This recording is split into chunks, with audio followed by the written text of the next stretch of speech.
On fait le point sur la C-21 avec les réactions de la journée qui ont été nombreuses. C'est très simple, on en est rendu à recevoir énormément de commentaires et à vous voir demander d'arrêter de parlementer et de passer aux solutions. Puis c'est exactement ce que les propriétaires légitimes d'armes à feu au Canada veulent et demandent et crient haut et fort, ainsi que l'Association des chefs de police et à peu près tout ce qui existe de force de l'ordre au Canada.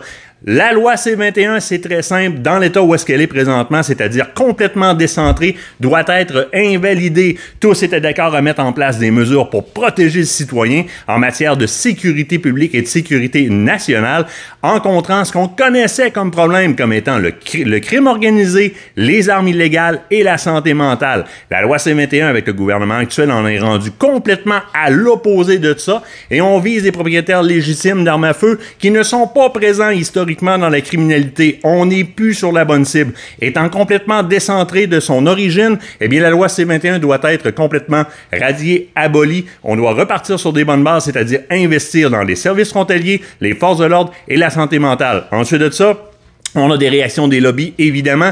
Lobbies qui ne devraient même pas avoir droit de parole ou encore moyen de mettre de la pression pour ajouter des armes dans ces listes-là, alors qu'on cible des armes qui sont historiquement impliquées dans des massacres qui sont très, très désolants. Et la principale invalidation de tout ça réside dans le fait qu'il n'y a aucun avis d'expert à l'exception de ceux qui invalident leurs propos. Hein, le cheval de bataille principal, le massacre de la Polytechnique, le triste massacre de la Polytechnique duquel on est tous très, très, très désolés et très, très, très en condoléances envers les familles, eh bien, le coroner, à la sortie de l'étude, prouve et dit très clairement que s'il y avait eu à ce moment-là un contrôle des armes à feu légitimement détenu par des propriétaires légaux, ça aurait tout simplement rien changé. Ce qu'on veut, c'est des vraies mesures pour protéger les citoyens dans les rues, des vraies mesures pour la sécurité nationale. Donc, on veut investir dans nos services frontaliers, on veut investir dans nos forces de l'ordre et on veut investir en santé mentale. On veut retourner la loi C-21 où est-ce qu'elle était au départ, c'est-à-dire, malheureusement, par le biais de l'invalidation de cette loi-là et de remettre en place un processus de A à Z qui cible le vrai problème